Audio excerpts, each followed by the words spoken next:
ప్రభునందు ప్రియమైన వారలారా, ఈ ఆదివారానికి ఒక ప్రత్యేకత ఉంది. మట్టల ఆదివారము అని ఈ ఆదివారాన్ని పిలుస్తారు. పామ్ సండే అని.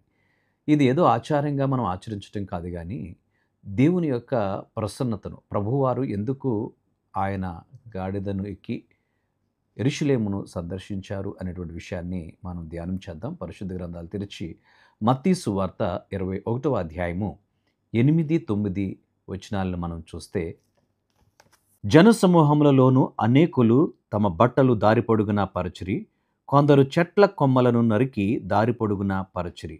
జనసమూహములలోను ఆయనకు ముందు వెళ్ళుచుండిన వారును వెనుక వచ్చుచుండిన వారును, దావీదు కుమారునికి జయము, ప్రభువు పేరట వచ్చువాడు స్తుతింపబడునుగాక, సర్వోన్నతమైన స్థలములలో జయము అని కేకలు వేయుచుండిరి.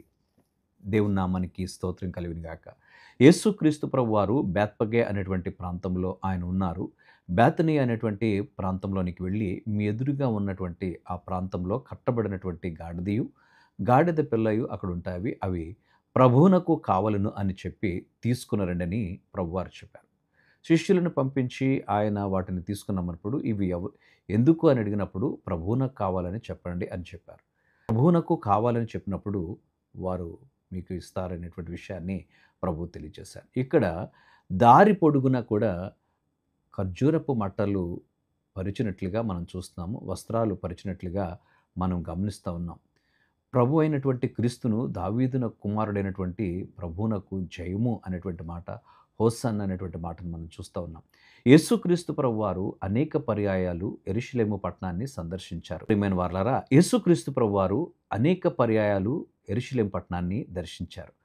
ఈరోజు వెళుతున్నటువంటి ఆ యెరూషలేము పట్టణాన్ని దర్శించడంలో ఒక ప్రత్యేకమైనటువంటి ప్రాముఖ్యత ఉంది.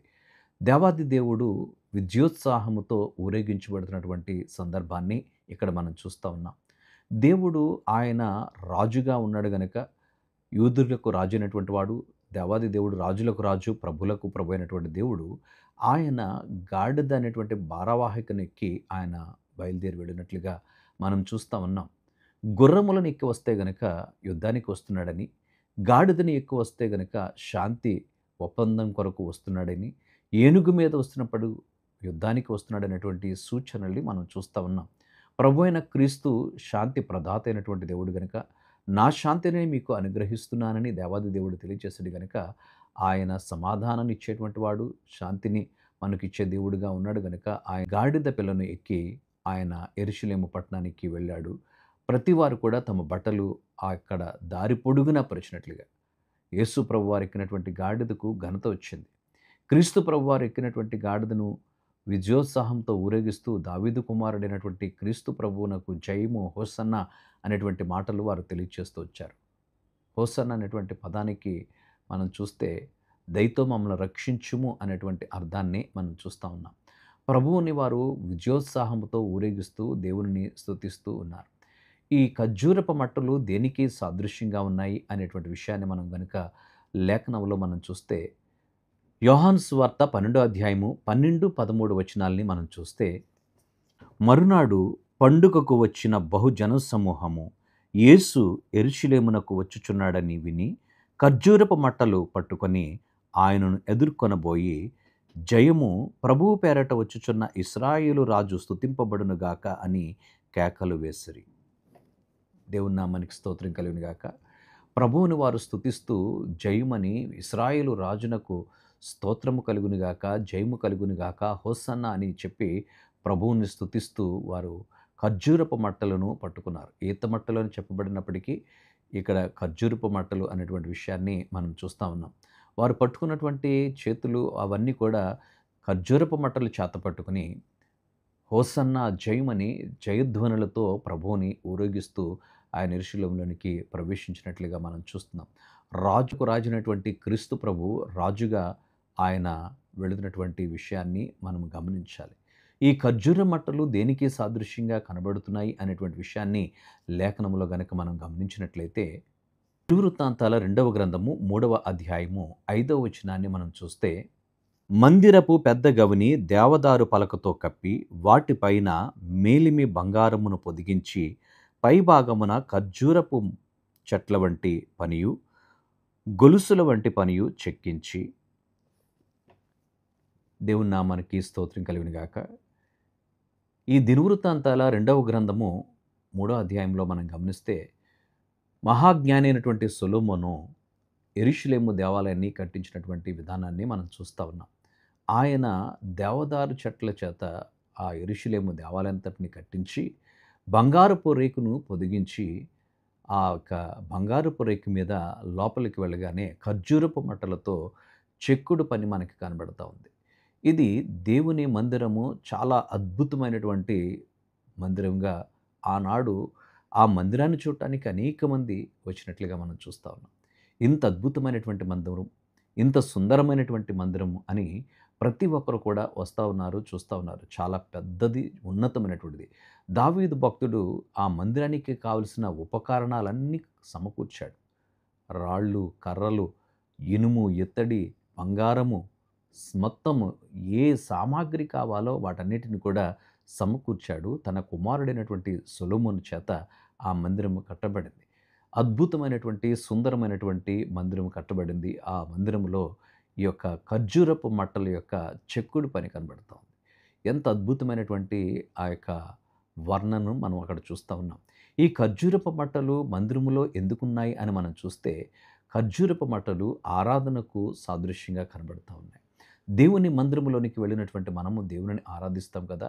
ఆ మందిరాన్ని చూసినటువంటి వారందరూ కూడా చాలా అద్భుతంగా కట్టబడిందని, ఆ కట్టడాన్ని గురించి అనేక మంది చెప్పుకుంటా ఉన్నారు. ఒక వింతలో, ప్రపంచ వింతలో ఒక వింతగా ఆనాడు ఆ మందిరము నిలిచి ఉంది.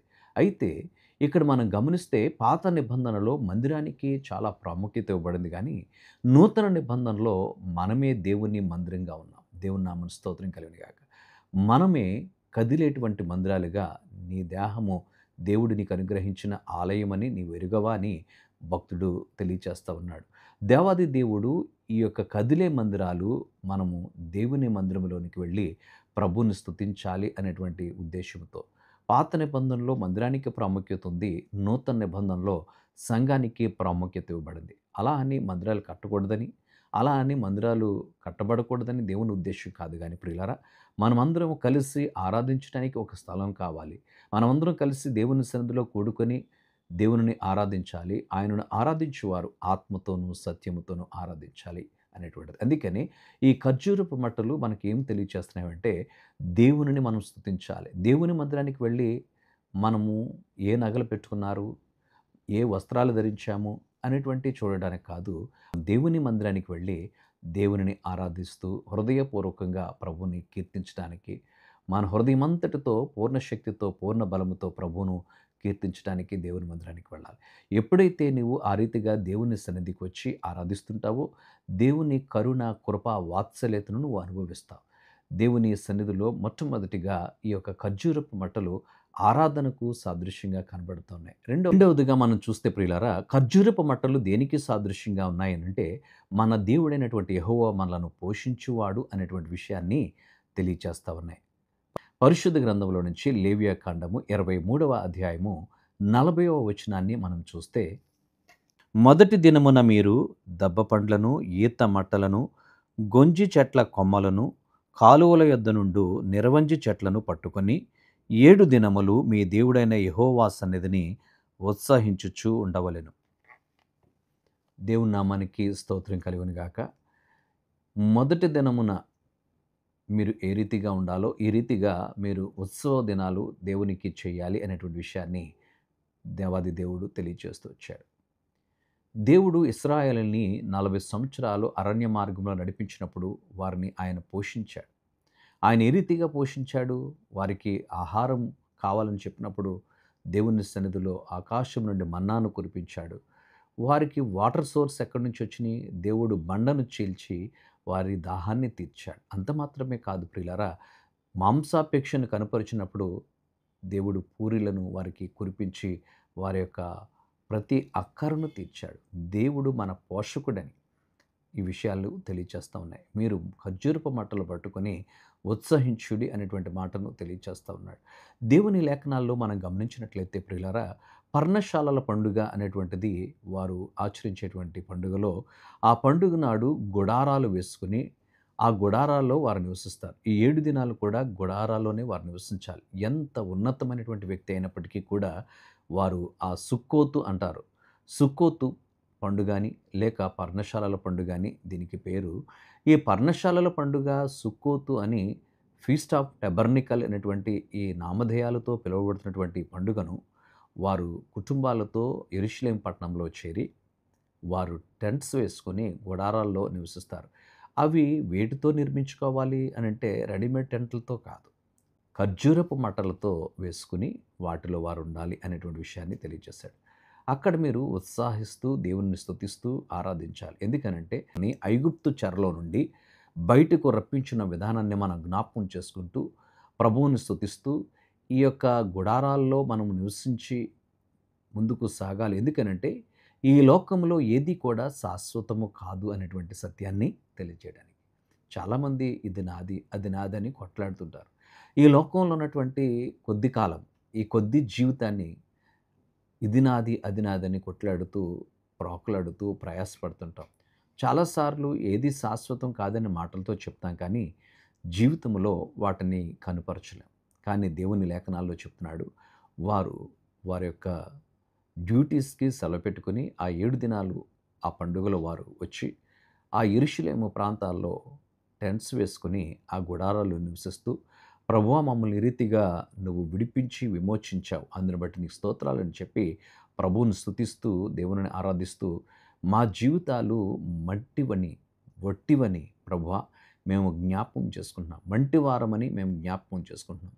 నాయన ఈ లోకము శాశ్వతము కాదని, నీవే మమ్మల్ని పోషించినటువంటి దేవుడివని, నీవే మమ్మల్ని నడిపించినటువంటి దేవుడివని, చెర నుంచి మా జీవితాలను విడిపించినటువంటి దేవుడివని నిన్ను స్తుతిస్తున్నాము స్వామిని జ్ఞాపకం చేసుకుని ప్రభువుని ఆరాధిస్తూ వారు ఆ రీతిగా ఆ గుడారాల్లో నివసించేవారు.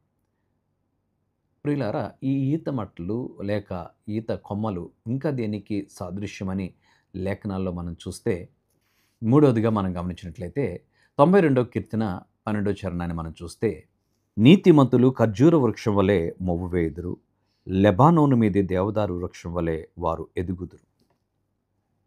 నీతిమంతులు ఖర్జూర వృక్షం వలె వారు మొవ్వు వేయుదురు అనేటువంటి మాటను తెలియజేస్తారు. ఎవరైతే యేసు రక్తం చేత కడగబడి నీతిమంతులుగా తీర్చబడతారో వారు మొవ్వు వేసేటువంటి అనుభవాన్ని మనం చూస్తాం. మొవ్వు అనేటువంటిది అభివృద్ధిని సూచిస్తూ ఉంది, ఆశీర్వాదాన్ని సూచిస్తూ ఉంది, ఎదుగుదలను సూచిస్తూ ఉంది ప్రియులారా. మొవ్వు అనేటువంటిది చాలా చక్కగా చూడముచ్చటగా కనబడుతుంది. లేతగా ఆ ఆకులన్నీ కూడా అది ఎదుగుతుంది, అభివృద్ధి చెందుతుంది అనేటువంటి విషయం మనకి దాన్ని బట్టి మనం తెలుసుకోగలుగుతాం.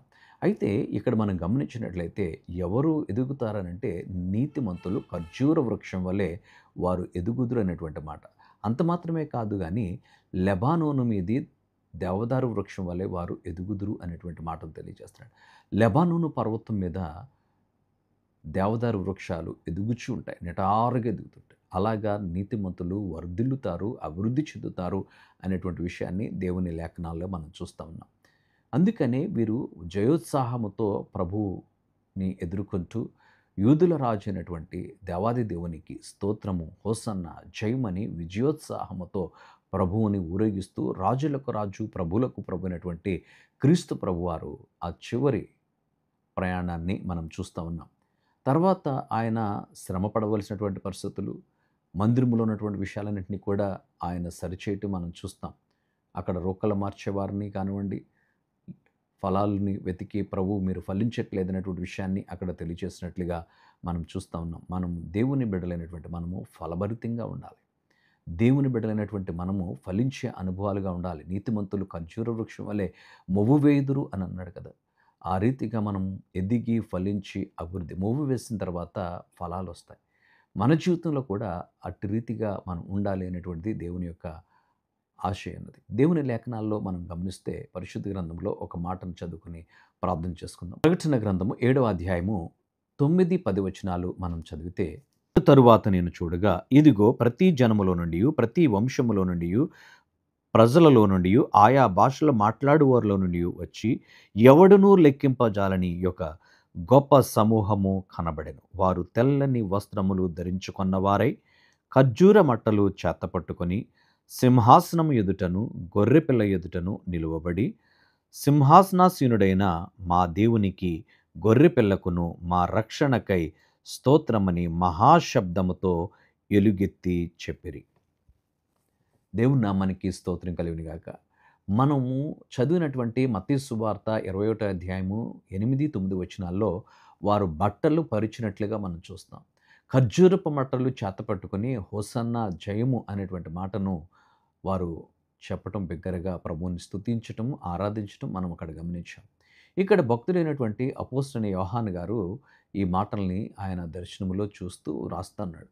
పరలోక పట్టణం తెరవబడిన తర్వాత ఆయా ప్రజల్లో నుంచి, ఆయా దేశాల్లో నుంచి, ఆయా భాషలు మాట్లాడే వారిలో నుంచి, ప్రపంచము నలుమూలల నుంచి కూడా తెల్లని వస్త్రములు ధరించినటువంటి వారు. అక్కడ కూడా వస్త్రాలు కనబడినాయి. అయితే అక్కడ బట్టలని చెప్పబడింది. ఇక్కడ తెల్లని వస్త్రములు ధరించినటువంటి వారు. వారి చేతుల్లో ఏమున్నాయి? ఖర్జూరపు మట్టలు చేతబట్టుకొని మా రక్షణకై నీకే స్తోత్రాలు అని సింహాసనాసీనుడైనటువంటి క్రీస్తు ప్రభువుని స్తుతిస్తూ కొనియాడుతున్నటువంటి విధానాన్ని మనం చూస్తూ ఉన్నాం. దేవుని బిడ్డలుకి వేరే పని లేదండి. పరలోకములో వారు ప్రభువుని స్తుతిస్తూ ఉన్నారు. ఇక్కడ నీవు దేవునిని ఆరాధించడం నేర్చుకున్నప్పుడు, ఇక్కడ దేవుని మందిరంలో ప్రభువుని స్తుతించడం, ఆరాధించడం నేర్చుకున్నప్పుడు, నీవు దేవుని సన్నిధిలోనికి వెళ్ళినప్పుడు అక్కడ కూడా నువ్వు దేవుణ్ణి ఆరాధించగలుగుతావు. కనుక అట్టి కృపను పరిశుద్ధాత్ముడు మనకు అనుగ్రహించినట్లుగా తలలు వంచి ప్రార్థన చేద్దాం. ఖర్జూరపు మట్టలు మనకు నేర్పించే పాఠాలు. మొట్టమొదటిగా ఖర్జూరపు మట్టలు ఆరాధనను సూచిస్తూ ఉన్నాయి, దేవుణ్ణి ఆరాధించాలని. రెండవది ఖర్జూరపు మట్టలు దేవుడే మన పోషకుడని, మనల్ని పోషించేవాడనేటువంటి విషయాన్ని తెలియచేస్తూ ఉంది. మూడవది ఆయన మనలను ఆశీర్వదించేవాడు, మన ఎదుగుదల, మన అభివృద్ధిని ఆయనే మనం అభివృద్ధిపరిచి దీవించేవాడనే విషయాన్ని తెలియజేస్తాయి. కనుక ఈ కొద్ది మాటల్ని పరిశుద్ధాత్మ దేవుడు మన వినికిడిలో దీవించును గాక. తలలు వంచి దేవాది దేవునికి మన హృదయాలు అర్పించి క్రీస్తు ప్రభుని రాజుగా నీ హృదయంలో ప్రతిష్ఠించుకొని ప్రార్థించుదాం. పరిశుద్ధమైన దేవా నీకు వందనాలు. ఈ మట్టల ఆదివారంలో నీ మాటలు మేము వినటానికి నీ కృపనిచ్చాం నాయన. చేరువచ్చిన ప్రతి బిడ్డను పేరు పేరుని దీవించండి, ఆశీర్వదించండి. ఖర్జూరపు మట్టల ద్వారా కొన్ని విషయాల్ని మేము తెలుసుకోవడానికి నువ్వు చూపిన కృపను బట్టి నీకు వందనాలు. ఆరాధనకు సాదృశ్యంగా ఉందని, నీవే మా పోషకుడివని నాన్న, నీవే మమ్మల్ని అభివృద్ధిపరిచి, మమ్మల్ని విశాలపరిచి, మమ్మల్ని ఆశీర్వదించే దేవుడివని మేము తెలుసుకున్నాం ప్రభువా. ఇక్కడ మేము ఏదైతే చేస్తున్నామో అది మాకు తిరిగి మరలా ఇవ్వబడుతుందని నీ లేఖనాల్లో నీవు వ్రాయించిన విధానాన్ని బట్టి నీకు స్తోత్రాలు. ఈ కొద్ది మాటలు నీ వెనుకలో దీవించి మమ్మల్ని ఆశీర్వదించి బలపరచమని యేసయ్య నామమున అడిగి వేడుచున్నాము తండ్రి. ఆమేన్.